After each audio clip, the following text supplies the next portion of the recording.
Tapi Anda bayangkan dengan Anda mengajarkan kebaikan, sebuah hadis, sebuah ayat, sebuah kisah, tapi sahih, benar. Ya. Kemudian menjadi penyebab orang lain mendapatkan hidayah. Maka masuk dalam hadis ini.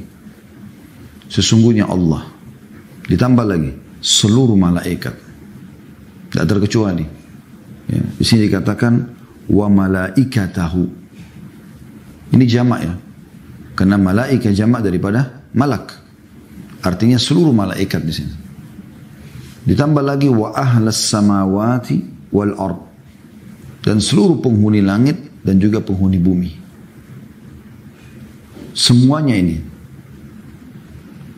Jumlah malaikat miliaran jumlahnya. Begitu juga dengan penghuni langit. Bintang-bintang yang miliaran jumlahnya. Dan Allahu alam ada ciptaan Allah apalagi di sana. Itu juga penduduk bumi. Tanah, batu, air. Mungkin bagi Anda batu benda mati. Tapi jangan lupa. Ada batu yang mengucapkan salam kepada Nabi SAW di fase Mekah dulu. Dan pernah beliau bertanya sallallahu alaihi wasallam kepada Jibril alaihissalam dan berkata,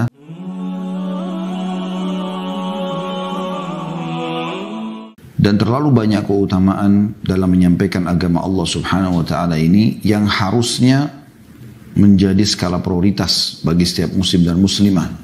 Dan bagaimana dia menjadi da'i atau da'iyah, penyeru yang menyampaikan agama Allah sampai ke pelosok-pelosok muka bumi ini dengan apapun yang Allah mudahkan. Kayak zaman sekarang medsos, ada Instagram, ada Facebook, ada YouTube, dan ada Twitter, dan seterusnya. Ya, dengan berbagai macam nama dan variannya. Juga tentunya ada orang yang fokus dakwah melalui media-media yang lain, media cetak misalnya. Begitu juga ada orang yang fokus ke WA, di grup-grup WA. Ada orang yang fokus mungkin berdakwah di sekitar dia, teman-teman di kantor, kerabat-kerabat dekat, dan seterusnya. Nah ini teman-teman sekalian adalah upaya yang sangat baik. Ya. Upaya yang sangat baik. Dan jangan sampai syaitan mempermainkan Anda sehingga Anda selalu hanya ingin menyelamatkan diri sendiri. Di kesempatan ini kita akan bahas nanti tentang masalah jangan tinggalkan dakwah. Dan pertanyaan sederhana, apakah dakwah itu hanya khusus boleh disampaikan oleh orang-orang yang sudah sampai pada tingkat ulama, atau setiap orang bisa berdakwah? Nanti akan kita lebih dalam membahas masalah. Namun sebelumnya saya akan coba membacakan beberapa dalil-dalil tentang masalah keutamaan berdakwah itu. Ya. Bermula dari hadis yang diriwayatkan oleh At-Tirmidzi, dan hadis ini disahihkan oleh Al-Albani rahimahumullah. Sabda Nabi SAW, Inna Allah wa malaikatahu wa ahlas samawati wal ardi hatta namlata fi juhriha wa hatta al-huta la yusalluna ala muallimin nasil khair. Sesungguhnya Allah, seluruh malaikat-malaikat, penghuni langit dan bumi, sampai seekor semut dan ikan di lautan, mendoakan orang yang mengajarkan kebaikan kepada manusia. Anda bisa renungi teman-teman dalil yang pertama ini, bagaimana besarnya keutamaan menyampaikan dakwah. Dan dakwah bisa dimulai dari hal-hal yang kecil. Anda misalnya sudah rutin sholat 5 waktu. Dan Anda sudah tahu keutamaannya. Mungkin sisi syar'i yang lain Anda belum tahu. Atau masih sedikit ilmunya. Misal masalah haji, masalah jihad, bab-bab yang lain Anda masih lemah di situ. Tapi dalam sholat Anda komitmen mengerjakannya. Di sini Anda sudah bisa berdakwah, tapi di bab yang Anda sudah kuasai ini. Jadi masuk dalam umumnya sabda Nabi SAW, Ballighu anni walau ayat. Sampaikan dariku walaupun sebuah ayat. Tentu ada batasan. Tidak boleh seseorang itu berdakwah, dia menyampaikan apa saja walaupun dia tidak punya ilmunya. Ini juga bisa berbahaya karena dia akan menyebarkan sesuatu yang salah nantinya. Ya. Oleh karena itu teman-teman sekalian, Keutamaan ini luar biasa. Sudah seharusnya setiap muslim dan muslimah terus mempelajari agama Allah, menekuni bab demi bab dari permasalahan agama ini, dari syariat Allah Subhanahu wa taala, kemudian dia mendakwakannya. Keutamanya luar biasa. Sesungguhnya, saya ulangi, Allah. Sebenarnya sampai sini sudah cukup ya. Allah sudah cukup. Karena Allah itu maha kuasa, maha luas ilmunya, maha luas rahmatnya, maha pengampun, penerima taubat hamba-hambanya, maha pengasih, maha penyayang, maha semuanya. Kalau saja hadits ini cuma sampai sesungguhnya Allah akan meluaskan rezeki, mengaruniakan apapun yang dibutuhkan dan diminta oleh orang yang mengajarkan kebaikan, sudah cukup. Tapi Anda bayangkan dengan Anda mengajarkan kebaikan, sebuah hadis, sebuah ayat, sebuah kisah, tapi sahih, benar. Ya. Kemudian menjadi penyebab orang lain mendapatkan hidayah. Maka masuk dalam hadis ini. Sesungguhnya Allah. Ditambah lagi, seluruh malaikat. Tidak terkecuali. Ya. Di sini dikatakan, wa malaikatahu. Ini jamak ya. Karena malaikat jamak daripada malak. Artinya seluruh malaikat di sini. Ditambah lagi wa ahlas samawati wal ard, dan seluruh penghuni langit dan juga penghuni bumi. Semuanya ini. Jumlah malaikat miliaran jumlahnya. Begitu juga dengan penghuni langit. Bintang-bintang yang miliaran jumlahnya. Dan Allahu a'lam ada ciptaan Allah apalagi di sana. Begitu juga penduduk bumi. Tanah, batu, air, mungkin bagi Anda batu benda mati. Tapi jangan lupa, ada batu yang mengucapkan salam kepada Nabi SAW di fase Mekah dulu. Dan pernah beliau bertanya SAW kepada Jibril AS dan berkata, saya dulu waktu di Mekah sempat mendengar ada ucapan salam, Assalamualaikum ya Rasulullah. Namun saya tidak lihat orang-orang. Maka kata Jibril AS itu adalah batu yang mengucapkan salam kepada Anda wahai Muhammad sallallahu alaihi wa ala alihi wa sahbihi wasallam. Seluruhnya. Lalu dikatakan sampai semut. Anda bisa bayangkan semut. Semut ini teman-teman, ya, bukan mustahil populasinya lebih banyak dari manusia. Karena postur mereka kecil dan banyak sekali kan. Kalau kita temukan di lubang-lubangnya itu. Mungkin mereka lebih banyak daripada jumlah manusia. Andai saja mereka sejumlah manusia saja. Populasi kita sekian miliar manusia ini. Maka sudah cukup. Semua semut. Kemudian ikan. Yang juga tidak kalah jumlahnya banyaknya dibandingkan manusia. Bahkan mungkin lebih banyak. Semuanya itu. Artinya tidak terkecuali lagi dari Allah sampai ke seluruh makhluknya, semuanya mendoakan kebaikan. Kalau Allah memberikan kebaikan, tapi malaikat-malaikat, penghuni langit, penghuni bumi, semut-semut di lubangnya, bahkan sampai ikan-ikan di lautan, ya. Dan semut ini mewakili semua hewan-hewan gitu kan. Penyebutannya seperti itu kurang lebih. Semuanya memohon ampun untuk mendoakan kepada Allah Subhanahu wa taala agar orang ini diberikan kebaikan. Anda bayangkan hanya dengan sebuah hadis, Anda misal melihat ada seseorang melakukan kesalahan. Anda tahu itu adalah perbuatan salah. Misal seorang wanita muslimah, dia melihat ada seorang wanita yang lain tidak berhijab. Kemudian dia tahu kalau hijab ini wajib dalam Islam. Mungkin dia tidak menghafal dalilnya, mungkin ada dalil yang dia tidak hafal misalnya. Tapi dia tahu ini kewajiban. Dia bisa membahasakan misalnya, setelah Assalamualaikum warahmatullahi wabarakatuh, apakah Anda muslimah? Dia mengatakan iya benar, baik. Apakah Anda belum tahu kalau dalam Islam itu setiap muslimah diwajibkan menutup aurat? Misal, hanya dengan bahasa begitu. Biasa syaitan akan membisikkan kita supaya takut untuk menyampaikan. Takut untuk meluruskan kemungkaran. Takut untuk menyampaikan yang ma'ruf atau diperintahkan dalam agama. Dan biasanya standar. Nanti dia tersinggung. Dia terima enggak ya? Nanti dia marah atau enggak? Padahal sebenarnya tugas kita hanya menyampaikan, teman-teman. Kita nggak ada hubungannya sama sekali dengan dia terima atau tidak. Begitulah perintah Allah SWT kepada para rasul alaihi wassalatu wassalam, termasuk Nabi Muhammad SAW. Tugasnya mereka hanya menyampaikan. Dan ada beberapa ayat Al-Quran yang menyinggung bagaimana Nabi SAW disuruh tidak usah berfikir tentang masalah orang-orang yang menolak dakwah. Beliau sempat sedih karena Abu Talib, pamannya, beliau ajak untuk mengucapkan La ilaha illallah di akhir hidupnya. Lalu kemudian Abu Jahal dan beberapa temannya datang di atas kepala Abu Talib sudah mengatakan, hai Abu Talib, kalau seandainya kau ucapkan apa yang ponakanmu bilang ini, kami akan menghinamu selamanya. Maka dia pun mengatakan, aku di atas keyakinan kaumku. Kemudian dia meninggal. Nabi SAW sempat sedih.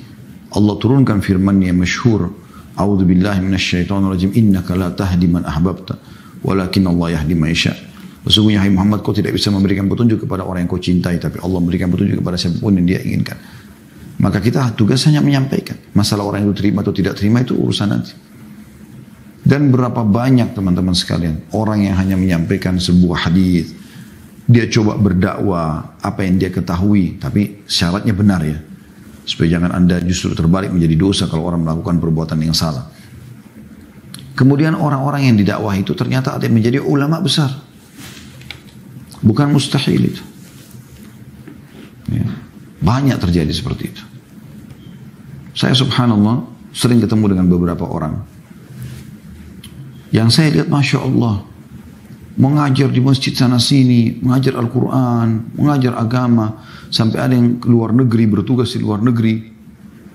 Ada juga yang dalam negeri yang sampai menjadi sosok-sosok yang dikenal Masya Allah di tengah-tengah masyarakat. Pengikutnya banyak, orang banyak menjadikan dia sebagai panutan. Subhanallah, pada saat ketemu duduk lalu ada yang mengatakan kepada saya, Ustaz, antum lupa ya siapa ana? Saya juga bingung gitu. Iya akhi, betul lupa. Dia bilang, ana murid antum, pernah antum ajar ana. Saya bingung gitu. Saya nggak ingat orang ini, kapan saya pernah ajar dia gitu. Dan saya tidak pernah merasa diri saya ini sebagai seorang alim. Saya seorang da'i.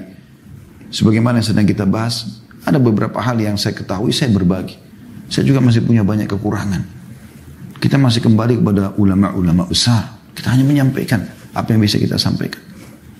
Kita bukanlah seseorang yang mufti yang bisa menyampaikan semua hukum. Tidak. Saya bacakan buku, apa yang saya tahu saya berbagi, yang teringat dari hadis. Coba kita berdakwah, menyampaikan itu. Tapi subhanallah, ternyata efeknya sangat luar biasa. Tergantung kalau anda ikhlas, efeknya seperti ini. Saya langsung tiba-tiba kadang-kadang sedih kalau mengingat seperti ini. Karena ternyata ada orang yang subhanallah, mungkin hanya kita sampaikan sebuah kisah, sebuah hadis, dia berubah. Dan berapa banyak Masya Allah netizen kita juga membahasakan masalah itu. Yang Masya Allah mungkin mendengarkan satu cuplikan, satu ceramah, satu ayat, satu hadis, penjelasan tentang kisah-kisah orang-orang soleh. Lalu dia hijrah, dia berubah gara-gara itu. Subhanallah, saya sering bahasakan kepada teman di kantor. Mungkin saya menyampaikan ceramah. Antum sibuk dengan mengedit, sibuk mengatur jadwal, antum juga dapat pahalanya. Semua ini peluang-peluang yang luar biasa gitu. Kita tidak pernah tahu siapa yang akan Allah berikan hidayah. Mungkin di antara mereka yang hadir menjadi seorang ulama besar satu waktu nanti. Abu Hanifah rahimahullah itu mulai belajar agama di atas umur 30 tahunan. Dan beliau awal sebabnya mau belajar itu gara-gara beliau pernah sholat. Nah, beliau berdagang sutra di pasar di Irak. Beliau sholat, ternyata sholatnya gerakannya ada yang salah. Kemudian ditegur oleh seseorang. Lalu kemudian dia mulai pada saat itu tersentuh mengatakan, masa di umur seperti ini saya pun sholat aja masih salah. Maka gara-gara itu menjadi cambuk bagi beliau. Kalau tidak salah umur itu 35 tahun ya. Jadi cambuk buat beliau untuk mulai belajar agama. Dan saking giatnya belajar agama sampai menjadi salah satu dari ulama madhab 4 itu. Bahkan beliau terkenal Imam Abu Hanifah dari 4 ulama ini. Imam Abu Hanifah yang dikenal dengan madhab Hanafiyah. Kemudian Imam Malik yang dikenal dengan Malikiyah. Imam Syafi'i dikenal dengan Syafi'iyah. Imam Ahmad dengan dikenal Hanabila. Ini Imam Abu Hanifah yang pertama meninggal tahun 150 Hijriah. Di tahun itulah lahir Imam Syafi'i. Imam Malik meninggal di tahun 179. Tapi Imam Abu Hanifah termasuk orang yang pertama. Dan di masanya orang semua belajar. Bahkan murid beliau Abu Yusuf, murid Abu Hanifah, itu salah satu orang yang Imam Ahmad, Imam Madzhab yang keempat belajar darinya. Murid-muridnya tersebar di sana sini. Dan sekarang ini, di saat sekarang ini, saya pernah datang ke beberapa wilayah ya, di muka bumi ini yang Allah mudahkan, pernah ke Korea, pernah ke Jepang, pernah ke beberapa negara di Asia, juga pernah ke Eropa, ya, pernah ke Amerika. Ada banyak sekali di antara komunitas ini, ya, itu yang bermadzhab Hanafiyah. Termasuk di Turki sendiri, ya. Hampir satu Turki semuanya mazhabnya Hanafi. Berapa juta orang yang mengikuti mazhab Abu Hanifah rahimahullah. Dan berapa banyak pahala karena tata cara sholatnya, puasanya dan segala macam berpegang pada mazhab Abu Hanifah. Pertanyaan sederhana teman-teman sekalian. Pernah nggak orang yang menegur Abu Hanifah awal sekali di masjid karena sholatnya salah itu, gerakannya salah, berpikir kalau orang ini yang ditegur sholat ini akan menjadi ulama besar? Orang itu hanya menegur, mengingatkan saja sesuatu yang dia tahu yang itu keliru. Apa yang terjadi? Subhanallah, ya, dia panen pahala Abu Hanifah rahimahullah. Semuanya, bahkan jutaan orang dia panen pahalanya. Kita tidak pernah tahu. Ini luar biasa ini. Ini hadis yang pertama. Allah, seluruh malaikat, seluruh penghuni langit dan penghuni bumi, bahkan semut di lubang-lubangnya, seluruh semut dan juga ikan-ikan ada di lautan, semuanya mendoakan, ya, la yusallun ala muallimin nasil khair, mendoakan agar kebaikan, mendoakan kebaikan bagi orang yang mengajarkan kebaikan tersebut, ya. Yang di sini makna muallimin nasil khair, mengajar orang kebaikan, tidak harus seorang ulama, ulama puncaknya. Tapi kalau seseorang tadi saya bilang tahu satu poin, seorang suami ingatkan istrinya, ajarkan kebaikan. Ayo sholat malam yuk misalnya. Ayo sedekah, ayo kurban, ayo begini. Istri mengingatkan suaminya. Kayaknya kemarin yang saya diceritakan itu masalah uang yang mau didapatkan di kantor sepertinya ada syubhatnya ya. Apa nggak lebih baik kita tinggalkan? Dia sampaikan kebaikan. Satu kebaikan. Itu sudah cukup untuk mendapatkan doa seluruh tadi yang sudah kita sebutkan itu. Itu juga dengan sabda Nabi SAW dalam hadis riwayat Muslim, hadis yang masyhur. Man dalla ala khairin falahu mithla ajri fa'ilihi.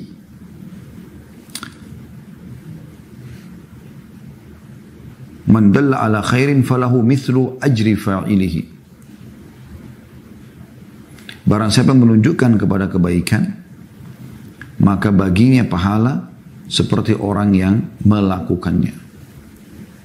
Anda sampaikan untuk ngajak anak-anak muda yang tidak sholat untuk sholat, keluarga yang tidak sholat untuk sholat, yang tidak tutup aurat untuk tutup aurat, yang masih makan tangan kiri, minum tangan kiri, Anda ajarkan supaya mereka ke tangan kanan, dan seterusnya. Bermula dari hal-hal yang kecil aja, yang termudah, terutama yang kita punya ilmunya ya, dan terutama lagi ya, kalau kita sudah mengamalkan,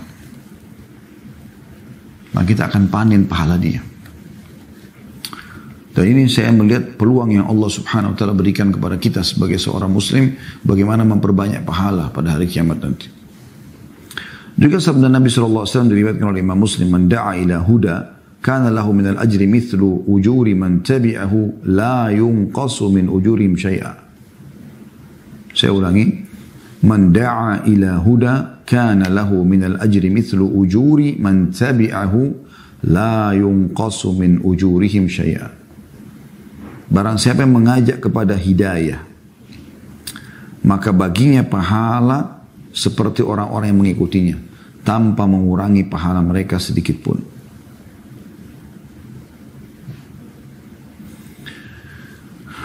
Allah subhanahu wa ta'ala juga memang mengingatkan kita dalam ayat yang lain, itu keutamaannya, bagaimana kita memang memperbaiki keadaan sesama muslim. Dan ini juga ini termasuk dalam mengajarkan kebaikan, dalam berdakwah. Sesuai dengan firman Allah SWT dalam surah Hujurat. surah nomor 49 ayat 10. Allah Subhanahu wa taala berfirman, "A'udzubillahi minasyaitonirrajim, innamal mu'minuna ikhwatun fa aslihu baina akhawaykum." Orang-orang beriman itu sesungguhnya bersaudara, sebab itu damaikanlah atau perbaikilah hubungan antara kedua saudaramu itu. Ya. Jadi makna daripada perbaikilah hubungan antara kedua saudaramu, ya, dukung dia kalau dia berbuat ma'ruf, berbuat baik, dan larang dia kalau dia berbuat mungkar. Masuk dalam umumnya juga sabda Nabi SAW, unsur akhaka zaliman aw mazluma. Tolonglah saudaramu dalam kondisi dia berbuat zalim atau dia terzalimi. Para sahabat mengatakan, ya Rasulullah, kalau dia terzalimi masuk akal. Terzalimi kita bantu. Dukung dia. Tapi kalau orang berbuat zalim, bagaimana kami mendukungnya? Kata Nabi SAW, dengan cara kau luruskan kesalahannya. Jadi semua orang bisa melakukannya. Di bagian daripada mengajarkan kebaikan. Memberhentikan orang dari kejahatan dia. Tidak usah peduli orang itu terima atau tidak. Tugas kita menyampaikan. Berapa banyak orang taubat di tangan seseorang yang berusaha menyampaikan saja. Syaitan sering, teman-teman, kalau kita bertemu dengan seseorang dan kita ingin mendakwanya, maka dia akan membesar-besarkan permasalahan. Kayaknya orang itu sudah terlalu jauh. Kayaknya orang itu pemabuk terus, nggak bisa gini dan begitu. Dan seterusnya. Saya dulu dapat sebuah kisah, ya, saya tidak tahu kebenarannya, tapi kisah ini kisah orang yang berdakwah gitu. Ada orang di Syria, dikatakan oleh teman saya ini, kisahnya adalah dia jalan sama teman-temannya. Kemudian mereka melewati diskotik pada saat itu. Ini kisah ya, lewati diskotik. Pada saat mereka lewati diskotik, tiba-tiba 3 orang ini, salah satunya mengatakan, bagaimana kalau kita dakwahi mereka ini? Maka yang 2 mengatakan, baik, kita coba. Dengan semangat mereka. Mereka pamit sama security-nya, pengen ketemu sama pemilik diskotik. Kemudian setelah diizinkan masuk ke dalam, dia bilang, tolong, bisa nggak kasih kami waktu sebentar aja? Matikan dulu musiknya. Ya. Kami hanya ingin menyampaikan beberapa hal saja. Ceritanya pada saat itu diizinkan. Ringkasnya begitu, diizinkan. Maka mereka berdakwah. Subhanallah, 3 orang ini gerilya menyampaikan dakwah di sini, menyampaikan dakwah di sana gitu. Sampai salah satunya yang punya ide ini melihat ada orang badannya besar pegang botol khamr. Kemudian dia datangi. Mungkin kalau kita bayangkan teman-teman, kalau posisi kita di orang ini pasti akan memecahkan botolnya, mungkin akan menghantamkan di kepala kita. Dan ternyata betul orang itu tadinya waktu saat didekati dia memecahkan botol. Tapi subhanallah, dai ini tidak peduli dengan itu. Dia hanya datang dan mengatakan, saudaraku, sesungguhnya apa yang kamu pegang ini, khamar ini, dulu pernah dipegang oleh sahabat-sahabat Rasulullah. Sebagian mereka dulu, masa jahiliyah. Umar bin Khattab pernah mabuk. Beberapa orang dulu juga pernah mabuk. Tapi mereka kembali kepada Allah Subhanahu wa ta'ala. Kenapa tidak kembali kepada Allah? Mungkin bahasanya sederhana. Tapi ternyata bagi pelaku-pelaku maksiat efeknya sangat besar. Tiba-tiba orang tersebut menangis lalu mengatakan, kalian tidak membiarkan kami di masjid, kalian mendakwahi kami, di sini pun kalian mendakwahi kami. Bawa saya. Lalu kemudian dirangkul tangannya, dibawa keluar dari diskotik tersebut. Tentu saya tidak mengatakan, ayo kita masuk ke diskotik, dakwahi mereka. Bukan. Tapi kita melihat bagaimana sebenarnya kalau ada upaya yang kita lakukan, bisa saja Allah berkahi. Ya. Mungkin seseorang hanya melakukan kesalahan sederhana di mata dia. Tapi kita kena ingatkan, subhanallah mungkin bisa jadi baik. Contoh misalnya orang makan dengan tangan kiri. Dengan Anda cuma ingatkan. Siapa tahu setelah itu subhanallah, dia berubah. Semenjak dia berubah sampai dia meninggal nanti, Anda akan panen pahalanya. Kenapa? Apa susahnya gitu? Mencari pahala seperti ini. Dan juga Nabi SAW mengatakan makna daripada wa aslihu baina akhawaykum bisa masuk dalam hadis Nabi SAW riwayat Bukhari Muslim, mathalul mu'minina fi tawaddihim wa ta'atufihim wa tarahumihim mathalul jasad idza ishtaka minhu udwun tada'a sairul jasad bil humma was sahar. Perumpamaan kaum muslimin dalam saling mencintai, menyayangi, dan saling peduli bagaikan satu tubuh. Bila salah seorang atau salah satu anggota tubuh darinya mengeluhkan kena penderitaan, kena sakit, misal jari kita kena potongan silat atau pisau, maka seluruh tubuh akan mengundang untuk demam dan begadang karenanya. Jadi memang kita tidak boleh teman-teman membiarkan saudara kita dalam kondisi mereka itu sesat misalnya. Salah. Kalau kita sudah sampaikan dia tidak mau dengar, itu terserah dia. Berapa banyak orang juga subhanallah di awal didakwahi nolak. Tapi setelah itu mereka masuk Islam. Mereka bertobat. Ya, bagaimana Ikrimah bin Abi Jahal radhiyallahu anhu benci sekali dengan Islam, bahkan bersama ayahnya Abu Jahal selalu memerangi Islam dari awal Islam. Setelah Nabi SAW takutkan Mekah, ya, masih butuh waktu berapa lama lagi kemudian baru dia bisa masuk Islam. Setelah dia lihat kelembutan Nabi SAW, kebenaran isi Al-Quran. Begitu juga dengan Safwan bin Umayyah bin Khalaf, ayahnya sama Abu Jahal, mati dalam keadaan kafir di perang Badar. Tapi anaknya Safwan masuk Islam. Dan dua-duanya memiliki peran yang besar dalam Islam. Termasuk Ikrimah meninggal dalam perang Yarmuk. Ya. Radhiyallahu anhu majma'in. Jadi dakwah bukan harus juga bisa diterima langsung. Ada orang terima langsung pada saat, ada orang terima nanti mungkin beberapa kali kita mendakwah ini. Dan itu dilakukan oleh Nabi SAW, bagaimana beliau bersabar dalam menyampaikan dakwah. Ya. Dan tentu di sini teman-teman dianjurkan agar kita memiliki ilmu, ya. Artinya di sini saya tetap ulangi, usahakan teman-teman sekalian, apa yang kita sampaikan kita sudah ketahui dan benar sumbernya, supaya jangan salah. Baik, ini kurang lebih pembukaan kita sebenarnya. Bagaimana pentingnya dakwah dan bagaimana keutamaannya. Dan banyak sekali kalau kita ingin rincikan masalah dakwah. Tapi yang jelas Anda fahami, kalau Anda punya ilmunya, walaupun dalam salah satu sub bahasan dalam agama kita, apalagi Anda sudah mengamalkannya dan sumbernya benar, Anda tinggal sampaikan saja. Nasihatin, luruskan. Kalau Anda juga tidak punya ilmunya, Anda bisa mengajak seseorang itu kepada orang yang ahli di bidangnya. Misalnya teman Anda ajak ketemu sama seseorang yang ahli, ustadzah, laki-laki ke laki-laki, misalnya perempuan ke perempuan, contoh misalnya. Kemudian dinasihatin lalu dia jadi baik, Anda juga tetap dapat pahalanya. Berapa kali terjadi kami di kantor ada yang datang masuk Islam. Mereka awam, tapi karena temannya ini mau didakwahi Islam dan tertarik mau masuk Islam, maka mereka bawa ketemu dengan kami, lalu kami coba dengan sedikit ilmu ini, kami nasihatin dan alhamdulillah dia mau syahadat. Jadi teman ini panen pahalanya juga. Gitu. Seperti itu teman-teman sekalian. Baik, saya akan bacakan apa yang ditulis oleh penulis di sini tentang masalah jangan tinggalkan dakwah. Salah satu hal yang harus diperhatikan pada saat Anda sudah hijrah. Nah, kita bahas tentang kiat-kiat hijrah, meninggalkan kemaksiatan menuju kepada ketaatan, ya, dan istiqomah dalam ketaatan. Bagaimana Anda setelah hijrah, Anda juga semangat berdakwah. Karena semangat berdakwah ini teman-teman sekalian akan membuat kita selalu bisa istiqomah. Karena kan kita selalu sibuk untuk menyampaikan kebenaran. Kita pun akhirnya menikmati itu. Dan dengan itu tertepis dengan sendirinya perbuatan dosa. Saya akan bacakan di halaman 118-nya. Kata penulis, jangan tinggalkan dakwah judulnya. Pemuda yang melakukan kemaksiatan, tanda kutip, demikian pula kita semua. Maksudnya, pemuda melakukan kemaksiatan dan kita pun semua ini melakukan kemaksiatan. Merasakan pertentangan dan pergulatan di antara dua hal. Dia mendengar hadis tentang dakwah dan mengingkari kemungkaran dan nas-nas yang memerintahkan serta menganjurkan hal itu. Mengetuk-ngetuk telinganya. Kayak tadi kita bacakan dari dalil kan. Kan pasti telinga kita mendengar, hati kita terdorong. Iya ya, enak juga berdakwah ya. Kita panen pahala orang ya misal. Dia melihat di depan matanya figur-figur teladan. Dan orang-orang yang melakukan kebaikan atau kebajikan dan aktif dalam dakwah.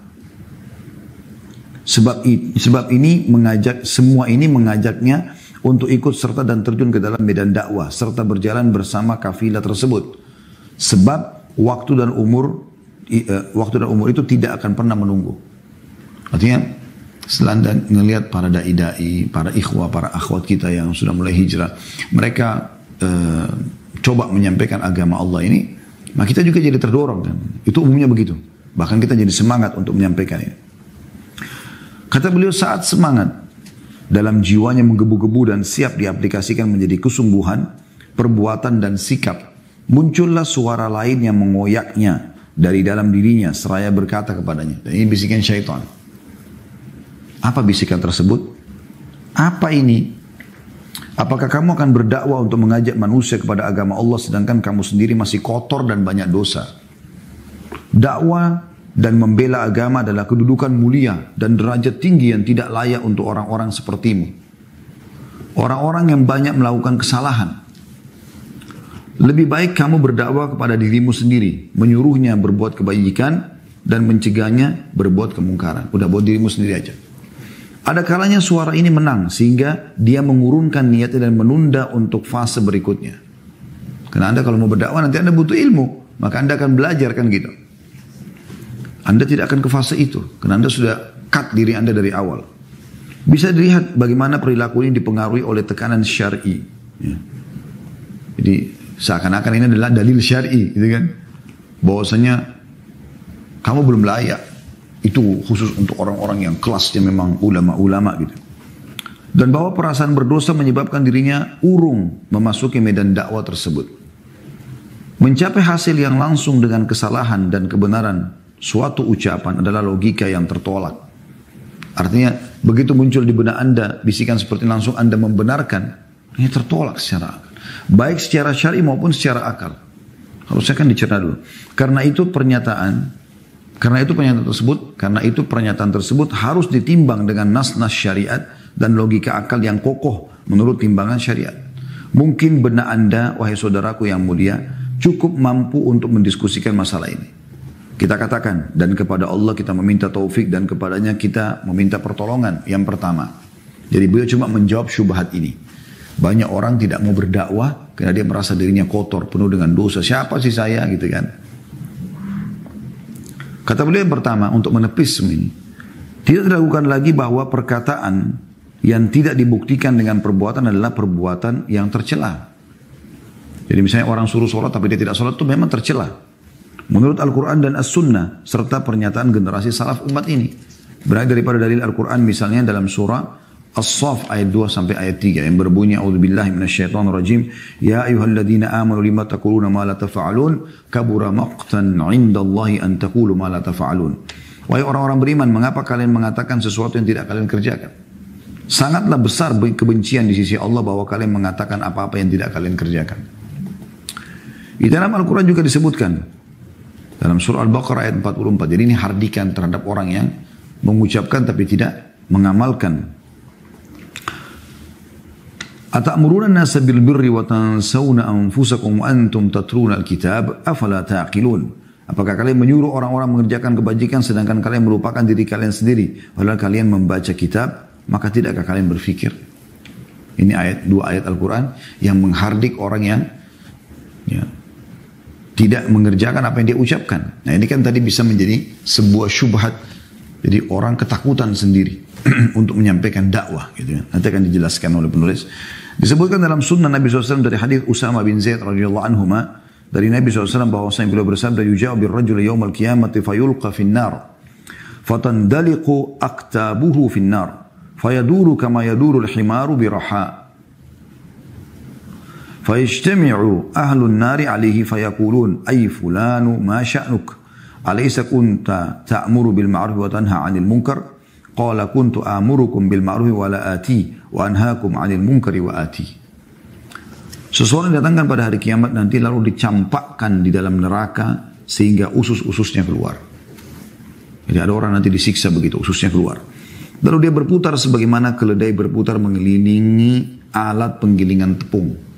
Ya, zaman dulu orang begitu kalau mau menggiling, kalau manusia terus yang mutarin kan alat gilingan dulu masih pakai kayu gitu kan. Itu kan lama.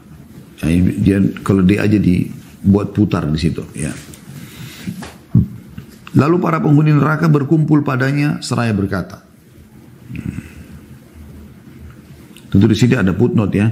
Yang dimaksud dengan berputar mengelilingi alat penggilingan tepung keledai. Sebagaimana kalau dia berputar mengelilingi alat penggilingan tepung. Ada footnote nomor 87. Dikatakan oleh penulis pada zaman dahulu sebelum ditemukan alat penggilingan modern. Alat penggilingan hanya berupa dua batu besar yang dilubangi di antara keduanya. Lalu batu yang berada di atas diberi celah yang digunakan untuk memasukkan biji-bijian, dan padanya terdapat kayu yang diikatkan kepada punggung keledai. Kemudian keledai itu berputar mengelilingi alat penggilingan tersebut, dan dengan berputarnya keledai tersebut maka saat itulah alat penggilingan menggiling tepung. Diambil dari Syarah Riyadhus Shalihin punyanya Syekh Muhammad Ibn Utsaimin rahimahullah. Nanti ada orang begitu datang hari kiamat di neraka, dia berputar-putar di tempat yang dia disiksa dan ususnya keluar gitu. Maka para penghuni neraka berkumpul lalu berkata kepada orang ini, "Wahai fulan, ada apa denganmu? Bukankah kamu dahulu suka menyuruh berbuat kebajikan dan mencegah kemungkaran?" Dia menjawab, "Dulu aku menyuruh kalian berbuat kebajikan, tapi aku tidak melakukannya. Dan aku melarang kalian berbuat kemungkaran, tapi aku melakukannya." Hadis ini diriwayatkan Bukhari dan Muslim. Kata beliau, terdapat beberapa riwayat dari generasi salaf mengenai hal itu. Di antaranya perkataan Abu Darda radhiyallahu anhu. Beliau berkata, seseorang tidak benar-benar memahami agamanya sehingga dia membenci manusia yang bermaksiat karena Allah. Karena dia melihat kembali kepada dirinya sehingga dia membenci dirinya. Ya. Jadi maksudnya di sini poin pertama, dalil-dalil tentang masalah memang ada celaan terhadap orang yang menyampaikan apa yang dia tidak kerjakan. Gitu kan. Yang kedua, apakah celaan yang terdapat dalam nas-nas tersebut, ini masih menyambung sebenarnya, tapi beliau jadikan poin kedua. Apakah celaan yang terdapat dalam nas-nas tersebut merupakan celaan kepada seseorang atas dakwanya dan pengingkarannya terhadap kemungkaran, ataukah itu celaan untuknya karena perbuatan mungkarnya? Padahal dia adalah orang yang paling utama untuk menjauhinya. Tanda tanya. Barangkali yang kedua itulah yang lebih sesuai dengan nas-nas syariat. Sebab tidak masuk akal bila seseorang dicela dan dikritik karena perbuatan baik, dan amal kebajikannya menjadi keburukan yang harus disiksa karenanya. Al-Hafidh Ibn Katsir berkata rahimahullah, memilih pengertian yang kedua. Beliau berkata yang dimaksudkan bukan mencela mereka atas seruan mereka kepada kebajikan sekaligus meninggalkannya, tapi mereka dicela karena mereka meninggalkannya. Jadi maksudnya makna daripada dalil-dalil tadi itu sebenarnya lebih kepada orang yang meninggalkan dakwanya. Dia meninggalkan yang ma'ruf. Ya. Yang seharusnya pada saat dia dakwakan dia mengerjakan. Celaannya lebih kepada itu. Dia meninggalkannya. Ya. Jadi bukan kepada, oh kalau begitu saya nggak usah berdakwah. Karena kan nanti tidak sesuai apa yang saya sampaikan. Tentu dalam ayat ini juga masuk. Dari ini masuk juga orang yang berdakwah atau menyampaikan agama, memang dia tidak mau mengamalkan. Dia hanya jadikan sebagai sebuah profesi biasa saja. Dia udah diajarin Al-Quran tapi dia nggak pernah mengaji. Diajarin orang fikih, dia sendiri tidak pernah terapkan dalam kehidupannya. Misalnya masalah fikih sholat, fikih puasa dan seterusnya, zakat, haji. Juga masuk dalam, tapi di sini yang dimaksud adalah Ibnu Katsir memilih bahwasanya sebenarnya yang dimaksud dengan ancaman dari ayat-ayat dan dalil tersebut adalah mereka dicela karena mereka meninggalkannya. Jadi bukan karena mereka menyuruh pada kebaikannya. Anda ikutin poin-poin, Anda akan nanti lebih paham insyaAllah. Poin yang ketiga, kata beliau, apakah ada tak kala kita memukul rata simpulan ini, orang yang tidak pernah jatuh dalam kemaksiatan dan tidak pernah melakukan kesalahan? Tanda tanya. Manusia semuanya pernah melakukan kesalahan dan dosa. Tidak mungkin seseorang mencapai keadaan di mana dia tidak bermaksiat di dalamnya. Kemudian dapatkah kita mengatakan setelah itu bahwa seseorang tidak berhak untuk menyuruh orang lain agar takut kepada Allah karena dia pasti pernah melakukan kemaksiatan dan itu muncul karena kurangnya rasa takut kepada Allah, atau seseorang tidak berhak untuk menyuruh mereka supaya bertakwa kepada Allah padahal dia sendiri masih berbuat maksiat karena dia belum bertakwa kepada Allah Subhanahu wa taala. Ringkasnya kata beliau, ini berarti bahwa seseorang tidak boleh berdakwah dan menyuruh orang berbuat kebaikan sebab tidak mungkin seseorang dapat mencapai keadaan di mana dia tidak pernah melakukan kemaksiatan. Maknanya adalah kalau kita mengatakan oh kalau begitu berarti dakwah ini tidak perlu disampaikan oleh orang yang pernah berbuat dosa, berumuran dosa, walaupun dia sudah tobat sekarang. Karena memang dia tidak bersih. Dakwah ini harus orang bersih. Pertanyaan sederhana, siapa di antara kita yang tidak pernah bermaksiat, teman-teman sekalian? Pasti kita melakukan dosa, kita melakukan kemaksiatan. Nah kemaksiatan yang kita lakukan ini tidak menghalangi kita untuk berdakwah sebenarnya. Mungkin dengan kita berdakwah, kita menyampaikan, maka kita pun akhirnya taubat, kita pun kembali kepada Allah Subhanahu wa taala. Berapa banyak orang-orang yang tadinya menjadi perampok jalanan, preman, tiba-tiba tersentuh hatinya, lalu kemudian dia menasihatin teman-temannya, lalu mereka semuanya tiba-tiba berubah menjadi anak-anak yang baik. Hanya dakwah belum sampai kepada mereka mungkin. Saya pernah pergi ke Irian dan masuk ke pelosok pedalaman, subhanallah, sangat jauh. Lampu pun belum ada gitu. Kemudian saya tinggal kurang lebih dua pekan di satu desa kecil sekali. Semua serba dari kayu, termasuk masjidnya pun. Kemudian saya minta waktu kepada muslimin di sana agar hadir di masjid. Kita coba dengarin ceramah gitu ya. Pada saat saya lihat masjid tidak banyak orang yang datang, artinya penghuni masjid yang sekitar situ saja. Saya tanya, apa di sini masih ada penduduk kaum muslimin? Mereka bilang banyak di belakang-belakang sana, tapi mereka itu mabuk-mabuk, mereka tidak pernah menghadiri masjid dan segala macam. Baik, saya pagi-pagi selepas waktu duha, saya jalan-jalan gitu.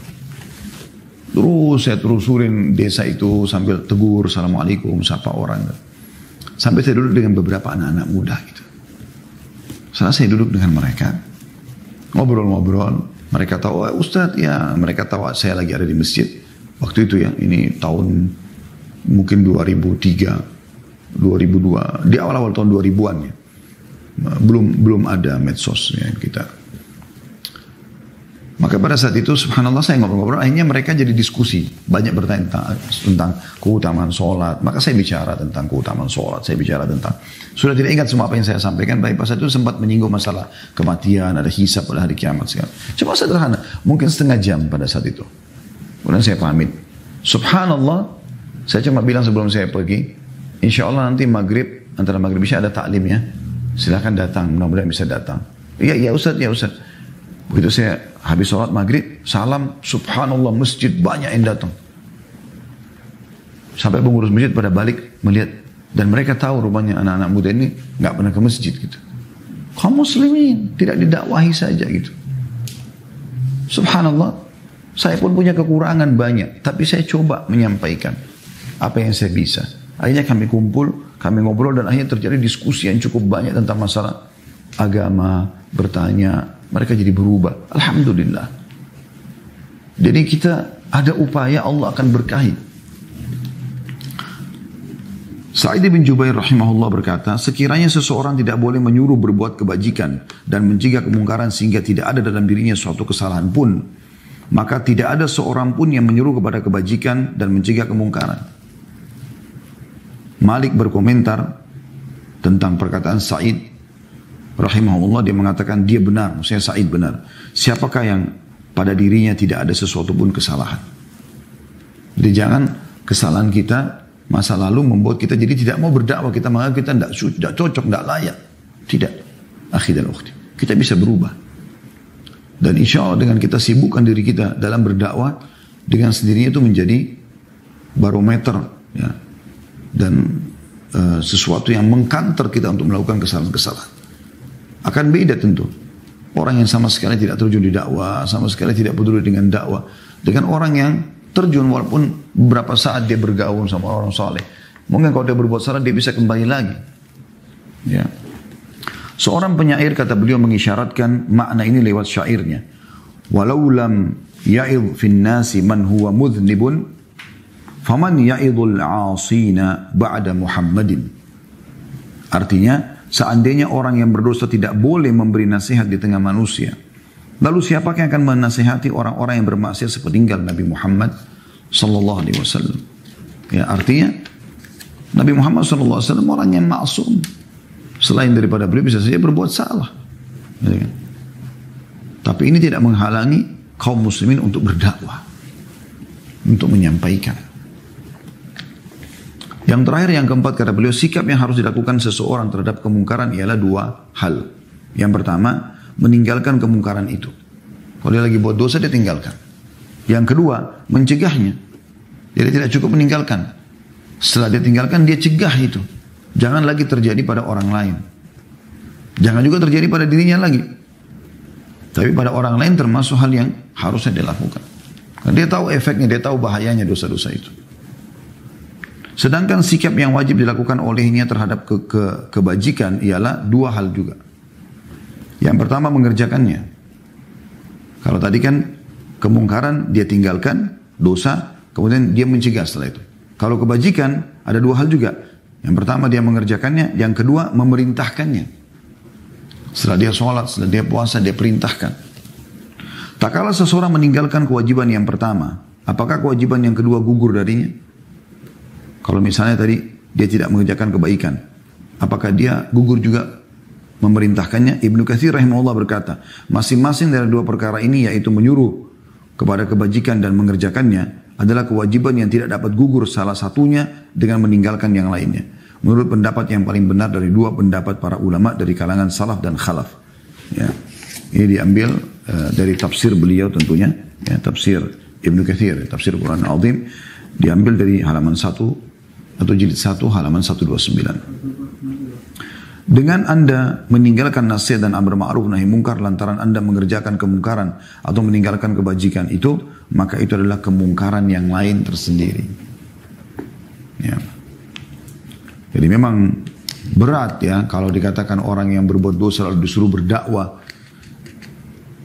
Tetapi di sini teman-teman sekalian, Allah Subhanahu wa taala Maha Adil. Mungkin dia tidak mungkin ahli maksiat berdakwah di masjid, di kalangan para dai-dai. Mungkin dia berdakwah di kalangan dia, menyampaikan ke teman-temannya. Mungkin teman-temannya ada yang mendukung, sehingga ada satu sama lain yang saling mendukung, akhirnya mereka sama-sama taubat. Kan gitu. Seperti itu kurang lebih. Ya, ini bahasan kita insya Allah. Dan kita akan buka pertanyaan setelah ini. Dan insya Allah pertemuan akan datang kita akan masuk ke judul yang baru. Dan ini sudah di akhir-akhir buku ya. Jangan cela orang lain karena perbuatan dosanya. Ya. Ini termasuk poin yang sangat penting nanti yang bersambung sebenarnya dengan tema kita pada kesempatan ini. Jangan pernah mencela orang lain karena perbuatan dosanya. Jadi nggak usah mengatakan, kamu kan juga pezina, kamu kan juga pemabuk, kamu dulu begini dan begitu. Jadi itu nggak perlu dibahas. Yang penting orang itu sekarang bagaimana. Orang itu sekarang baik, ya sudah, bahasanya sekarang. Bukan masa lalu orang lain. Itu akan kita bahas lebih jauh pada pertemuan datang insya Allah. Dan setelahnya akan ada judul dari penutupan buku ini yang terakhir, yaitu judul tentang antara kemaksiatan dan masalah.